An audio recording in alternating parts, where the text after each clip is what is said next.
Hello बच्चों, नमस्कार। कैसे हैं आप सब लोग? उम्मीद है शानदार, जिंदाबाद, जबरदस्त होंगे। और आपकी तैयारी, या मैं कहूँगा कि जो बच्चे पीसीएम के हैं, ट्वेल्थ के बाद, अगर आपने ट्वेल्थ अपनी पीसीएम से करी है, एक बच्चा आर्ट साइड से करता है, एक बच्चा कॉमर्स साइड से करता है, एक साइंस से करता है, और साइंस में भी पीसीएम लेता है, तो क्या कभी उसका फायदा भी होता है क्या सरकारी नौकरियों में? तो इस नौकरी में ऐसा फील होता है हमें कि वास्तव में ही फायदा होता है कि अगर ट्वेल्थ पीसीएम से किया है तो उसका कुछ विशेष फायदा है। और बच्चों, मैं आपको बोलूं तो टोटल का 30 to 35% बच्चे ही साइंस पढ़ते हैं। तो यानी जो आपका कंपटीशन 100% जो एचसीएम में मिलेगा, वो इसमें 30 to 35% वैसे ही हो जाएगा। एचसीएम में अगर आपके फॉर्म 15 लाख आएंगे तो इसमें फॉर्म मात्र और मात्र 5 लाख मिलेंगे आपको, मात्र और मात्र 5 लाख। और पिछली बार भी ऐसे ही, अभी तो भर्ती हुई है 2023 में, तो 5-5.5 लाख फॉर्म थे। और उसी में लड़कियों की भी अलग वैकेंसी है और लड़कों की भी अलग वैकेंसी है।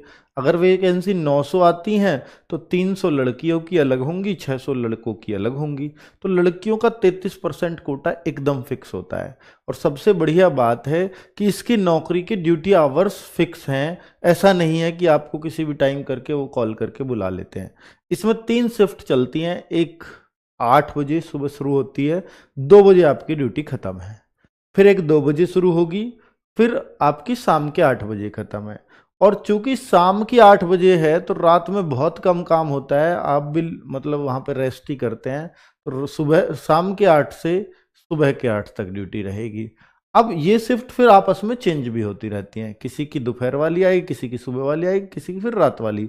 तो एक हफ्ते वो, एक हफ्ते वो, एक हफ्ते वो, इस तरह से शिफ्टिंग चेंज होती रहती है। और जब शिफ्ट चेंज होती है तो वो रेस्ट भी मिल जाता है एक दिन का हफ्ते में। ठीक है, तो शिफ्टिंग चेंज का ही रेस्ट है, कोई एक्स्ट्रा रेस्ट या एक्स्ट्रा छुट्टी नहीं होती है।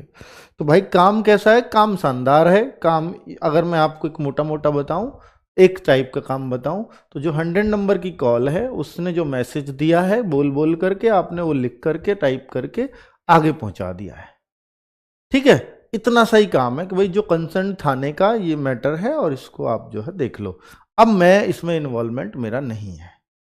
ठीक है, उस आदमी की इंफॉर्मेशन दे दी कि भाई इस आदमी ने कॉल किया था, ये केस है, इस पे अब आप बात कर लो। मेरा काम इतना ही था कि मैं कम्युनिकेटर का काम कर रहा हूं बीच में आपसे।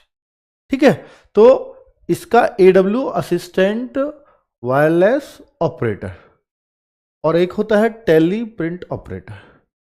तो ये प्रिंट भी कर रहा है, टेली प्रिंट, मतलब अगर इसका आप देखोगे तो और भी कुछ काम निकल आता होगा, अलग अलग जगह थोड़ा अलग अलग काम है, पर मोस्टली ये काम है जो मैंने आपको बताया है।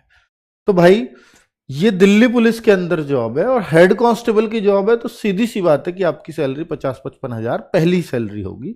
तो अगर एक 12th पास बच्चे को 50-55 हजार की सैलरी दिल्ली में मिल रही है, दिल्ली में ही नौकरी मिल रही है ऑल लाइफ, दिल्ली पुलिस का टैग लग रहा है, तो बुरी नहीं है। और सबसे अच्छी बात है भैया, जैसे एचसीएम में तो आप हेड कांस्टेबल बनते हैं और सीधा मतलब वहाँ पे एएसआई नहीं है, एसआई नहीं, सीधा इंस्पेक्टर बन जाते हैं। उससे एएसआई बने, एएसआई से सीधा इंस्पेक्टर बन गए। तो ऐसा मतलब डायरेक्ट एक एक पोस्ट बीच में छोड़ के सीधा अगली पोस्ट पे प्रमोशन हो जाता है, क्योंकि वो पोस्ट ही नहीं है वहाँ पे। यहाँ भी इस तरह का ही कुछ होगा। इसका मैंने पूरा अभी डिटेल नहीं लिया है कि भाई आगे आगे प्रमोशन कैसे हैं, उस बात की इंफॉर्मेशन नहीं है। बाकी भर्ती कैसे होना है इस बात की फुल इंफॉर्मेशन है, तो वो ही मैं देने आया हूं कि 14 अक्टूबर को इस भर्ती के फॉर्म आ रहे हैं। 14 अक्टूबर को Delhi police assistant wireless operator, AWO के नाम से भर्ती फेमस है। 6 नवंबर की इसकी लास्ट डेट है और दिसंबर जनवरी में इसका एग्जाम हो जाएगा। सब ये कांस्टेबल, ड्राइवर, एचसीएम, एडब्ल्यूटीपीओ सब साथ चल रहे होंगे। और इसमें मैं फिर से बता दूं कि भाई साहब क्या पूरा प्रोसेस है भर्ती होने का, तो ध्यान से सुनना मेरी बात और घबराना मत कि इतना लंबा प्रोसेस कैसे है। बहुत आसान वे में बताऊंगा। ये अभी टेस्ट होगा, सबसे पहले एग्जाम होगा, सबसे पहले जिसकी डेट इन्होंने दे रखी है दिसंबर जनवरी, अभी कैलेंडर में दिखाया डेट ऑफ एग्जाम है वो। सबसे पहले ये एग्जाम है, ऑनलाइन एग्जाम होगा और इसमें नेगेटिव नहीं होती, नो नेगेटिव। सबसे बड़ी बात क्या है कि नेगेटिव मार्किंग इसमें नहीं है। HCM में 1/2 की है, जो बहुत बड़ी बात है, इसमें है ही नहीं। एग्जाम के बाद फिजिकल, ये PMT आपका फिजिकल और मापतोल। फिजिकल में क्या क्या होगा उसकी डिटेलिंग भी करेंगे। फिजिकल के बाद क्या होगा बच्चों, ट्रेड टेस्ट। ट्रेड टेस्ट में क्या होता है, 2 चीजें होती हैं। ट्रेड टेस्ट सुन लीजिए। ट्रेड टेस्ट का मतलब होता है, अगर बेसिक मतलब समझें तो, कि जो इस भर्ती में जरूरत पड़ेगी। जैसे आपसे किसी ने फोन पे बोला, क्या जो वो बोल रही है क्या वो आप लिख सकते हैं या नहीं। ऐसा नहीं कि उसी स्पीड से लिख सकते हैं, तो आप बोल सकते हैं बताओ क्या मामला है, अच्छा ये ऐसे। पर डिक्टेशन, तो यानी यहां डिक्टेशन भी होगी आपकी। एक डिक्टेशन का टेस्ट होता है, इमला बोलना कहते थे जिसको हम बचपन में, इमला बोली जाती है। यानी कोई बोलेगा आपसे इस स्पीड, और ऐसे स्पीड से बोलता है कि आराम से आप लिख सकते हो कि एक राजा था, ऐसे मतलब वो बोली जाती है। ऐसा नहीं है कि एकदम से स्टेनो की तरह बोला जाएगा, वो सब नहीं है। डिक्टेशन होगी, और प्लस आपसे, और डिक्टेशन भी कौन सी होगी, एक हिंदी की भी होगी एक इंग्लिश की भी होगी, क्योंकि सामने वाला फोन पे इंग्लिश भी बोल सकता है हिंदी भी बोल सकता है। तो डिक्टेशन हिंदी एंड इंग्लिश दोनों अलग अलग। ये ट्रेड टेस्ट की बात कर रहा हूं मैं, हिंदी और इंग्लिश। और सबसे बड़ी बात है कि ये जो क्या ये पूरी करेक्ट करनी पड़ती है, नहीं।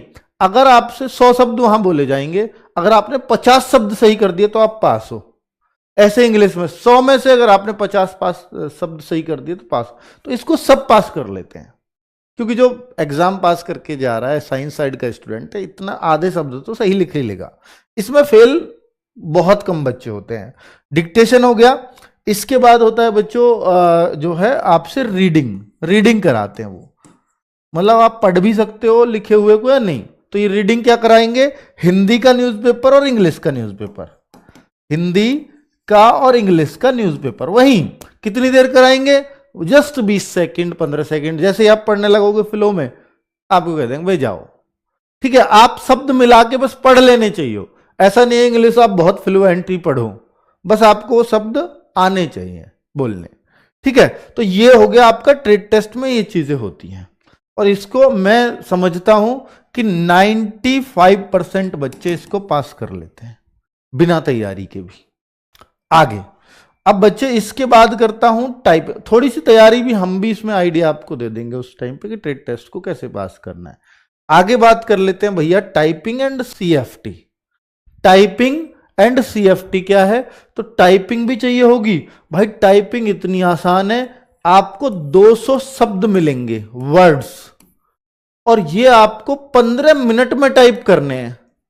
आप 15 का भी इसमें भाग दे लो, 15 एकम 15, 50, 15 × 3 = 45, 13 पॉइंट और 3 वर्ड पर मिनट आएगी। ये स्पीड है।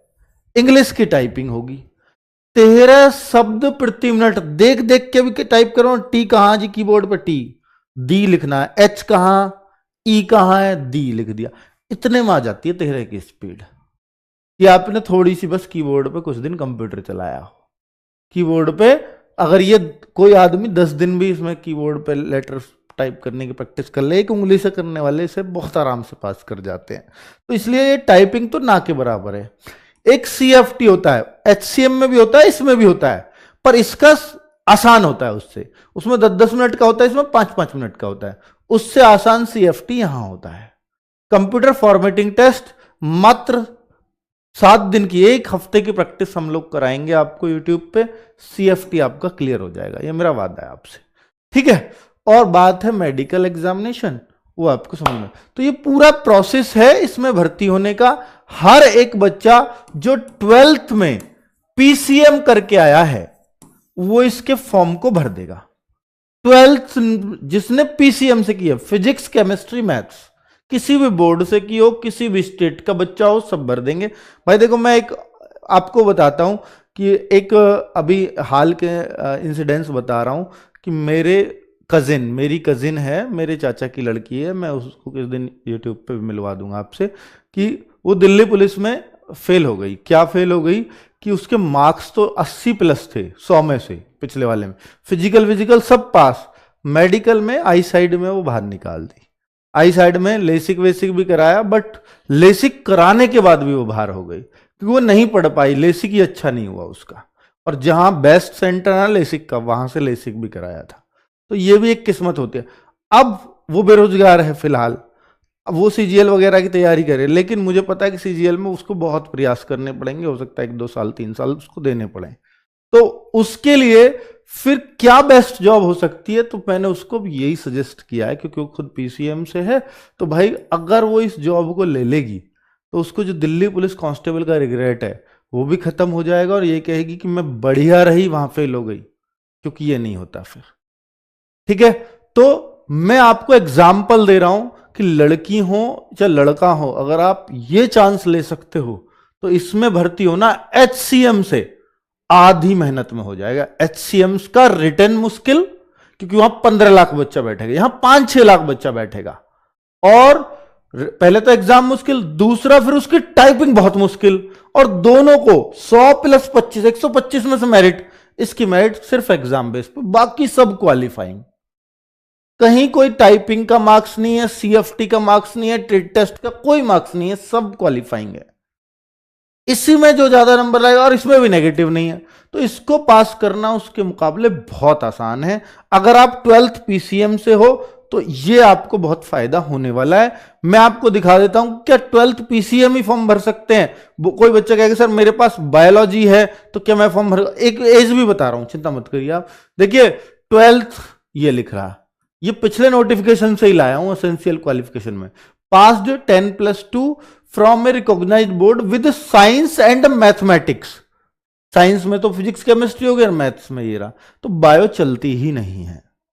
तो मतलब मैथ्स जरूरी है एज ए सब्जेक्ट आप पे। भाई ये मैं इसलिए इतना पहले वीडियो बना रहा हूं, आपको फॉर्म भी आपको बता दिया कि ये फॉर्म आएंगे मान लीजिए सितंबर में। अगर सितंबर अक्टूबर में फॉर्म आएंगे मान लीजिए, और दिसंबर में पेपर होगा, तो मात्र 2 महीने मिलेंगे। तो क्या अक्टूबर में फॉर्म भरने के बाद जब तैयारी करोगे तो क्या ये एग्जाम निकल जाएगा? कभी नहीं निकल सकता। तो आप 2025 पे एक जॉब को टारगेट कर सके। अगर मुझे दिल्ली पुलिस ही टारगेट करना है तो मैं कौन सी को टारगेट करूं? तो अगर आप पीसीएम से हो, मैं कह रहा हूं कांस्टेबल से कम मेहनत में एग्जाम निकल जाएगा, कांस्टेबल से कम मेहनत में। ठीक है, पर ये बच्चे देखो सब कुछ आपकी मेहनत पे डिपेंड करेगा। अब आप नहीं करते हो तो फिर अलग ही बात है, क्योंकि ये देखो टारगेटेड जॉब होती है और इनके लिए समय देना पड़ता है, डेडिकेशन देना पड़ता है।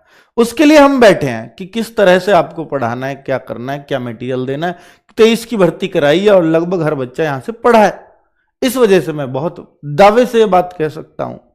तो अब जैसे पे मैट्रिक्स लेवल 4 है, कांस्टेबल का लेवल 3 होता है, तो लेवल 4 है, ये आपकी बेसिक पे बनती है, जो कांस्टेबल में 21,700 बनती है। तो क्या कांस्टेबल में इसमें केवल 4,000 का फर्क होगा? नहीं, थोड़ा, क्योंकि इस पे फिर डीए भी लगता है, 53% तो डीए ही है, तो 6-7 हजार का फर्क तो ये ही, क्योंकि 4,000 का 53% एक्स्ट्रा डीए, तो 6-7 हजार का सीधा सीधा यही फर्क है। प्लस और भी एचआरए भी, वो भी बेसिक का निकलता है, वो 28%, उसका बनेगा 21,700 का, यहां इसका 28%। तो कुल मिलाकर के जो सैलरी में भी अंतर है ना कांस्टेबल में और इस हेड कांस्टेबल में, वो 8-9 हजार रुपए का पड़ जाएगा, और वो बहुत बड़ा अंतर है, ये छोटा अंतर नहीं है, 8-10 हजार रुपए का फर्क। ठीक है, चलो दूसरी बात, एज लिमिट। एज लिमिट जो कांस्टेबल में ओवर एज हो जाते हैं उनके लिए बेस्ट जॉब है, क्योंकि देखो एचसीएम हेड कांस्टेबल मिनिस्ट्रियल नौकरी नो डाउट बहुत अच्छी है, सबसे अच्छी है दिल्ली पुलिस की, पर भाई देखो वो भी 25 साल तक ही देते हैं जनरल को, यहां पे 2 साल एक्स्ट्रा मिल रहे हैं जनरल को। 18 से 27 साल के लोग जो जनरल कैटेगरी में होंगे वो इस फॉर्म को भर पाएंगे।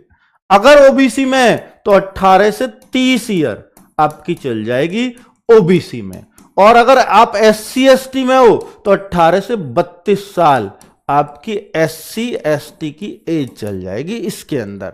और ये एज कब मांगी जाएगी ये भी बता देता हूं कि भाई देखो ये एज मांगी जाएगी 1/7/2025 को, ये क्लियर है, एज ऑन ये होगी 1/7/2025 को, यानी जो बच्चा आज 17.5 साल का दिसंबर में है वो इस फॉर्म को आराम से भर पाएगा।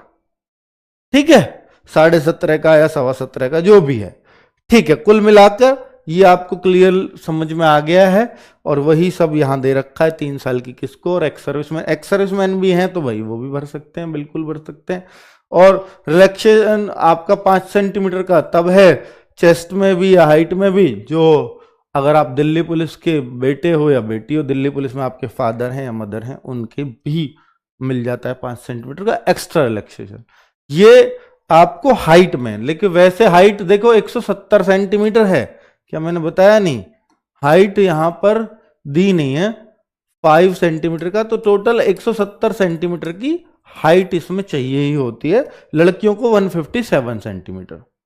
ठीक है, अब देखिए एग्जाम कितने का, 100। मैंने क्या बताया था, फिजिकल क्वालिफाइंग, ट्रेड टेस्ट बता चुका हूं पूरा डिटेल में, क्वालिफाइंग, इंग्लिश की 15 मिनट में 1000 की डिप्रेशन। की डिप्रेशन होता है जैसे एल दबा दिया तो 1 की डिप्रेशन, स्पेस भी दबाया की डिप्रेशन, तो 5 की डिप्रेशन का एक शब्द माना जाता है। तो 1000 की डिप्रेशन है तो शब्द कितने हो जाएंगे, क्योंकि देखो शब्द लंबा भी होता है छोटा भी होता है, इसलिए इन्होंने की डिप्रेशन में नापना शुरू कर दिया। 200 शब्द लिखते तो बच्चों के मन में आता है सर कितने लंबे लंबे शब्द मिलेंगे। अब ये शब्द वाला झंझट ही खत्म कर दिया की डिप्रेशन कह के, तो इसलिए अब हर जगह आपको की डिप्रेशन मिलता है। तो वर्ड्स लगभग 201 कहलाएंगे। ठीक है, और 15 मिनट में 15 मिनट ये लिख रही। तो मैंने जो बोला 13 WPM की उंगली से देख देख के टाइप करो, टाइपिंग में एक भी बच्चा नहीं रहता इसकी में, एक भी। ठीक है, और नहीं तो कोई रहा हो तो मुझे बता देना। तो 90 मिनट में आपको ये पेपर करना होगा, और इसमें नेगेटिव मार्किंग ये लिख रही, नो नेगेटिव मार्किंग। ऐसे ही बात नहीं कर रहा हूं, सब कुछ पिछले नोटिफिकेशन के आधार पे कर रहा हूं, इसमें नेगेटिव मार्किंग नहीं रहती है। भाई एग्जाम में आता क्या क्या है सुन लीजिए। जीएस आएगी 20 नंबर की, दिल्ली पुलिस कांस्टेबल में ओवरेज हो गए हो तो ये भर्ती अभी आपके लिए बची हुई है। जनरल साइंस 25 नंबर, ये है यहां पर असली चीज, असली खेल। पिछली बार बच्चों ने 11 12th का साइंस उधेड़ डाला पूरा, आया 10th तक का ही एग्जाम में, 11 12 से कुछ आया ही नहीं। हालांकि पढ़ना पड़ेगा क्योंकि सिलेबस में 11 12 के कुछ टॉपिक्स हैं, थर्मोडायनामिक्स वगैरह दिया हुआ है, हम उनको पढ़ाएंगे भी, वो आए या ना आए वो पढ़ाना पड़ेगा जो सिलेबस है, पढ़ना सिलेबस के अकॉर्डिंग ही आपको। मैथमेटिक्स 25 क्वेश्चन और रीजनिंग 20 क्वेश्चन, और कंप्यूटर फंडामेंटल ये कंप्यूटर का पार्ट है 10 क्वेश्चन। तो कुल मिलाकर 100 क्वेश्चन 100 मार्क्स के यहां पर पूछे जाते हैं, नो नेगेटिव मार्किंग। तो इसलिए कट ऑफ थोड़ा सा हाई जाता है। मतलब रिटर्न का देखूं तो पेपर भी रिटर्न का मुश्किल है, HCM का नेगेटिव मार्किंग भी खतरनाक है, इसमें पेपर भी थोड़ा आसान आ गया मान लो, और नेगेटिव मार्किंग भी नहीं है, तो कट ऑफ इसकी थोड़ी हाई लगती है। और इसी का एग्जाम बेस पे सिलेक्शन है, वहां तो टाइपिंग भी है बाद में, है ना, और टाइपिंग के मार्क्स जुड़ेंगे। यहां बच्चों 20 गुना बच्चे यहां भी पास किए जाते हैं। जैसे वैकेंसी है बहुत ज्यादा नहीं आएंगी, मैं आपको पहले ही बता रहा हूं कि 500 से 900 के बीच में कुछ भी आ सकते। पिछली बार ये 900 के आसपास थी, इसके बीच में ही रहेंगी वैकेंसी, क्योंकि ये 2 साल बाद ही आ रहे हैं, वरना ये 6-6 7-7 8-8 साल बाद आती हैं वैकेंसीज। एक्सपेक्टेड यही मानना, कभी ये कहो कि 5-6 हजार भी आ सके ना, कभी ना आ सके। एक्सपेक्टेड वैकेंसीज इतनी रहती है, मैं कम से कम मान के चल रहा हूं 500, और 500 का 20 गुना बच्चे बुलाएंगे तो भाई 10,000 बच्चे हो गए। 10,000 बच्चों में आपका नाम आना चाहिए 5 लाख में से। ठीक है, यही आपका टारगेट है। चलो, और इसमें जो बच्चा एग्जाम में ज्यादा लाएगा उसी में से कट ऑफ बढ़ बढ़ के बार बार लगती रहती है। तो कोशिश करो एग्जाम में 80+ टारगेट करने की इसमें, तो ताकि आपका श्योर शॉट सिलेक्शन हो जाए। ठीक है, और इसके हम मॉक टेस्ट वगैरह सब शुरू करेंगे, चिंता मत करो। जनवरी में सब कुछ शुरू होगा, दिल्ली पुलिस कांस्टेबल के भी, हेड कांस्टेबल मिनिस्ट्रियल के भी, हेड कांस्टेबल AW TPO के भी, ड्राइवर के भी, सबके मॉक टेस्ट हम लोग जनवरी में शुरू करने वाले हैं। रोजगार विद अंकित एप्लीकेशन पे हर संडे फ्री ऑफ कॉस्ट। बाकी आगे थोड़े कुछ समय बाद मैं एनालिसिस भी शुरू कर दूंगा कितना स्कोर आपको होना चाहिए, पर एक बार आपको सिलेबस अच्छे से पहले कंप्लीट करना है 4-5 महीने, उसके बाद ही एग्जाम एनालिसिस पे आए तो ज्यादा बेहतर रहेगा, ताकि आपको पता लगे कि मैं अब कितना स्कोर कर पा रहा हूं और मुझे कितना करना चाहिए। एनालिसिस इसके लिए होता है बच्चों। ठीक है, अब आप देखो फिजिकल में क्या है, फिजिकल में अप टू 30 ईयर्स, तो 30 ईयर्स तक ही है ओबीसी। हाँ, एससी वाले बच्चे 32 तक भी फॉर्म भर पाएंगे, तो उनको अगर वो 30 से ऊपर की एज में आते हैं तो उनको ये वाला फिजिकल क्लियर करना होगा। हालांकि ये वाला तो सिर्फ उनके लिए होता है या तो कोई डिपार्टमेंटल कैंडिडेट है या एक्स सर्विसमैन है, वरना तो 40 से नीचे ही रह जाएंगे सब। ठीक है, तो भाई 7 मिनट में सभी लोगों के लिए ओपन दौड़ है, 7 मिनट में 1600 जो बहुत ही आसानी से हो भी जाती है। 12.5 फीट लॉन्ग जंप है, 3.5 फीट हाई जंप है। अब यहां पर अगर आपकी एज 31 या 30 से कुछ भी ज्यादा हो गई है तो 8 मिनट, 30 से एक दिन भी ज्यादा है तो फिजिकल के डे तक, तो 8 मिनट आपकी 1600, 11.5 फीट आपकी लॉन्ग जंप और 3.25 फीट हाई जंप। ठीक है, तो इस तरीके से रहती है हिसाब किताब। और आगे बात करें, तीन चांस में मिलते हैं लॉन्ग जंप और हाई जंप के लिए। अगर आप ये क्वालिफाई हो गए तो हो गए। फिर आपकी ये लड़कियों का देख लीजिएगा भाई, 30 इयर्स तक 5 मिनट्स में आपकी 800 मीटर है, 9 फीट लॉन्ग जंप और 3 फीट हाई जंप है। और अगर आप 30 साल से ज्यादा की हैं तो फिर ये आपको 1 मिनट यहां एक्स्ट्रा मिल जाएगा, और लॉन्ग जंप भी 1 फीट कम हो जाएगी और हाई जंप भी आधा फीट कम हो जाएगी। क्लियर? लॉन्ग जंप और हाई जंप के लिए 3-3 चांस मिलते हैं, इनमें से कोई से भी चांस में आपको क्लियर करना है। अगर आपने पहले में ही क्लियर कर दी तो बाकी 2 चांस की जरूरत ही नहीं है ना, वो आपको फिर से भेजेंगे मतलब करने के लिए। हाँ, अगर आप देखिए बच्चे, ठीक है, ये जो फीमेल कैंडिडेट्स होते हैं कि भाई उनको बेबी है, या मैं कहूँगा कि बेबी हुआ है या डिलीवरी होने वाली है या बच्चा है पेट में, तो उनको एक अलग से टाइम मिल जाता है। और जब उनकी डिलीवरी हो जाती है उसके बाद जब डॉक्टर फिट करता है तो फिर से फिजिकल होता है, तो फिजिकल के टाइम पे ये छूट उनको मिल जाती है, वो अपनी डेट बदलवा सकती है। सिर्फ वही लोग बदलवा सकते हैं डेट जो प्रेग्नेंट है, मतलब लड़कियां। आगे फिजिकल मेजरमेंट में देखिए 170 सेंटीमीटर हाइट है मेल कैंडिडेट्स के लिए, 5 सेंटीमीटर की छूट है हिल एरिया वगैरह या इन स्टेट्स के बच्चों के लिए। और सन और फादर की वजह से मतलब जो है 5 सेंटीमीटर की छूट मिल जाती है। 81 से 85 जो कांस्टेबल में चेस्ट है वही यहाँ पर ली जाती है। 5 सेंटीमीटर की छूट मिल भी जाती है हिल एरिया वगैरह को, या एसटी कैंडिडेट्स को मिलती है, यहाँ एसटी नहीं लिखा है वैसे शायद। ठीक है, 157 सेंटीमीटर की जो है लड़कियों की हाइट है और 5 सेंटीमीटर इनको रिलैक्स है, इन लोगों को इसमें छूट मिल जाती है 5 सेंटीमीटर की, जो हिलेरिया वगैरह या इन स्टेट्स के बच्चे हैं। तो डॉटर हैं दिल्ली पुलिस में, आपके माता या पिता हैं, तो भी आपको 5 सेंटीमीटर की हाइट में छूट मिल जाएगी अगर लड़की हो तो। ट्रेड टेस्ट जो मैंने आपको समझाया है बिल्कुल शुरुआत में कि ट्रेड टेस्ट में क्या क्या होगा, वही सब कुछ यहां लिख दिया, रीडिंग एंड डिक्टेशन। ठीक है, 50% मिस्टेक्स हिंदी और इंग्लिश में डिक्टेशन में अलाउड होती हैं। ठीक है, तो ये सारी बातें मैं समझा चुका हूं आपको ऑलरेडी। और ये जो आपका जो है CFT होता है और जो आपकी टाइपिंग होती है उसको भी मैं 200 वर्ड्स, देखो ये लिख दिया इंग्लिश 200 वर्ड्स लिख दिया ना 1000 की डिप्रेशन को, ये रहा।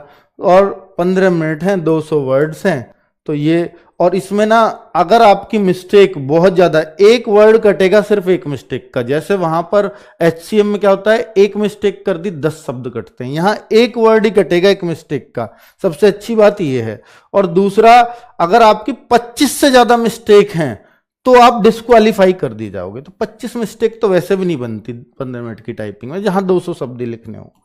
ठीक है, चलो, तो अगर होगी तो फिर आप डिस्क्वालीफाई हो जाओगे। इतनी मिस्टेक्स वैसे होनी ही नहीं चाहिए, नहीं तो फिर आपने कुछ किया ही नहीं है।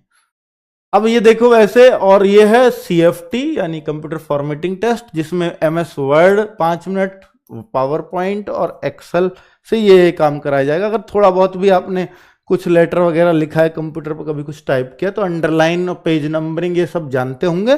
नहीं तो ये केवल 7 डेज का कोर्स है, 7 डेज में शिवम सर इसको बहुत बेहतरीन यूट्यूब पर फ्री ऑफ कॉस्ट कर देंगे। लेकिन ये तब है जब आप एग्जाम दे दोगे, और उसके बाद जब आप तैयारी करोगे तो हम आपसे पर्सनल टच में आ जाते हैं, और सबके एक व्हाट्सएप ग्रुप पर, क्योंकि बहुत लिमिटेड बच्चे होते हैं उस टाइम तक, व्हाट्सएप ग्रुप बना करके और आपको गाइड कर दिया जाता है। उसमें एक टेस्ट पेपर भी देते हैं, ऐसा ही बना के आपके करिए प्रैक्टिस के लिए। ठीक है, वो सब हमारी जिम्मेदारी है, हम उसको करेंगे। वो किया भी है इस बार भी फ्री ऑफ कॉस्ट सभी बच्चों के लिए। तो आगे बच्चों एनसीसी सर्टिफिकेट जो है, एनसीसी के सी सर्टिफिकेट के 5 नंबर यहां भी मिलते हैं, बी सर्टिफिकेट के 3 नंबर और ए सर्टिफिकेट के 2 नंबर। एनसीसी का बेनिफिट तो जबरदस्त है, इसमें कोई शक नहीं है। आगे अगर बात करते हैं तो ये प्रोसेस ऑलमोस्ट कंप्लीट हो जाता है। और अगर आप देखिए ओबीसी का सर्टिफिकेट सब लोग बनवा के रखिए, ये सेंट्रल का होना चाहिए, सेंट्रल का तो, या एनसीटी ऑफ दिल्ली का, 2 ही ओबीसी चलते हैं बस, या तो ऑल इंडिया वाला या एनसीटी ऑफ दिल्ली का, और कोई ओबीसी का सर्टिफिकेट यहां नहीं चलता है। ईडब्ल्यूएस आप 1 अप्रैल जो आने वाला है 2025 में, उसके बाद का ही बनवाइएगा। अभी सिर्फ इनकम सर्टिफिकेट बनवा सकते हैं इस साल का, तो और कुछ नहीं। अब देखिए मेडिकल स्टैंडर्ड में आई में क्या चल जाता है यहां पर, वो भी जान लीजिए कि चश्मा चलेगा या नहीं। बेटर आई है 6/6 विदाउट ग्लासेस, ये तो बेस्ट है। वर्स आई है यानी हम 6/36 करेक्टेड विद ग्लासेस 6/9, यानी बिना चश्मे के 6/36 भी चलेगी, ठीक है। और भाई ये तो सबकी होती है इतनी, तो कितनी भी खराब हो गई है किसी की। अब ये 6/9 चश्मे के साथ, तो यानी चश्मे के साथ आपकी 6/9 है, 6/9 है यार। चश्मे से तो 6/6 सबकी हो जाती है, पर 6/9 भी है चश्मे से, तो भी आपको पास कर दिया जाएगा, यानी यहां चश्मा भी चलने वाला है, तो कोई दिक्कत वाली बात नहीं है, ठीक है। या देखिए ये तो है ही, और अगर आप बिना चश्मे के ही पास होना चाहते हैं तो 6/12 दोनों आईज की है, तो भी हम पास कर देंगे। चश्मे के साथ या तो वो हो, या चश्मे के बिना ही चेक करवानी है तो 6/12। ये 6/9 तब है जब आप चश्मा लगाते हो, तो बिना चश्मे 6/36 तो होनी चाहिए। तो कुल मिलाकर के यहां पूरा क्लैरिफिकेशन उन्होंने दे दिया है कि जो सबसे ज्यादा बच्चे हैं वो आई साइड में बाहर होते हैं, इस वजह से इन्होंने बताया कलर विजन नहीं चलता है। और एक और बात बता दूं बच्चों कि भाई अगर आप इसके एग्जाम की तैयारी करना चाहते हो, एग्जाम की तैयारी, क्योंकि सबसे इंपॉर्टेंट चीज सारी चीजों में मैंने सबका बता दिया, सबका तोड़ बहुत आसान है, सिर्फ एग्जाम ही सबसे मुश्किल लगेगा। मैं फिर वो बोल रहा हूं आपसे, क्योंकि उसमें साइंस आती है, उसमें मैथ्स आता है, उसमें रीजनिंग आती है, उसमें जीएस आती है, और यही है जो सबसे ज्यादा बच्चों को बाहर करेगा। 5 लाख में से 10,000 बच्चे टेस्ट में ही बाहर होंगे, वो 4,90,000 बच्चे, ठीक है। तो ये तैयारी जी तोड़ के करनी पड़ेगी, और इसके लिए पहले से प्रिपेयर होना पड़ेगा, क्योंकि फॉर्म भरने के बाद अगर सीधा आप एग्जाम में बैठें तो वहां सिर्फ 2 महीने मिलेंगे, वो कितनी भी तैयारी कर लो नहीं निकल सकता एग्जाम। तो इसके लिए पहले से ही माइंड मेकअप बना के रखना। जैसे मैंने आपको अपने कजिन का एग्जाम्पल दिया है, उस लड़की का, कि भाई वो दिल्ली पुलिस मेडिकल में रह गई, और दिल्ली पुलिस में ही अगर उसे जाना है तो इस एग्जाम से बेहतरीन मौका कहीं नहीं मिल सकता उसको आसानी से भर्ती होने का, ठीक है। और एक नौकरी भी प्रेस्टीज वाली है, 50-55 हजार, और एक फिक्स आवर्स की ड्यूटी है, इससे बढ़िया कुछ नहीं हो सकता। तो इसके लिए भाई एग्जाम की तैयारी के लिए हम लोग जनवरी में आरडब्ल्यूएस के लिए भी बैच लेके आएगा, ठीक है। तो AWTPO के लिए, जिसमें साइंस का वो पूरे सिलेबस के हिसाब से क्लासेस वगैरह कराई जाएंगी। तो 1 जनवरी से ही इसका बैच आ जाएगा, और इसकी इंफॉर्मेशन आपको 25 दिसंबर के बाद या 20 दिसंबर के बाद एक्यूरेट मिलने लगेगी, कौन कौन क्या क्या क्या पढ़ाएंगे, ठीक है। और RW में बैच है तो कौन कुछ भी पढ़ाए, आपको जो टीचर मिलेगा वो शानदार ही मिलेगा, और जो सारे बच्चे पढ़े हैं, जो पहले लगे हैं, तो आप उनसे पूछ भी सकते हो कि कहाँ से पढ़े हैं, कैसे लगे हैं वो, तो वो आपको गाइड भी कर देंगे, ठीक है बच्चों। बाकी इतना विश्वास दिलाता हूं कि अगर आपने RW पे भरोसा किया तो आपका कोई भी सब्जेक्ट हो, चाहे वो मैथ हो, रीजनिंग हो, जीएस हो, साइंस हो, उसकी जिम्मेदारी हम लेते हैं, हमारे टीचर्स लेंगे, और सिलेबस पूरी तरह से कंप्लीट होगा, जो डिट्टो नोटिफिकेशन में दिया है। इसमें 4 महीने हो सकता है लगे, साइंस में हो सकता है 4.5-5 महीने भी लगे, पर आपके पास फिर भी सफिशिएंट टाइम है एग्जाम निकालने का, क्योंकि अगर जनवरी से हम लगेंगे और अप्रैल मई तक भी आपका सिलेबस खत्म कर दिया और एग्जाम आपको दिसंबर जनवरी में देना है, फिर भी आपके पास 6-7 महीने खूब प्रैक्टिस करने के लिए, ठीक है बच्चों। सबसे अच्छी बात यही होती है कि एग्जाम की डेट पता है और फॉर्म की डेट पता है, तो हमें टारगेट करना बहुत आसान है किसी भी एग्जाम। चलिए, थैंक यू, नमस्कार। और हाँ, साइंस वगैरह की बुक वगैरह की अगर आप पूछोगे सर इसकी बुक वगैरह भी आएगी क्या कोई साइंस की, तो वो भी मैं आपको इन्फॉर्मेशन दे दूंगा, उस पर भी काम चल रहा है। ठीक है, थैंक यू।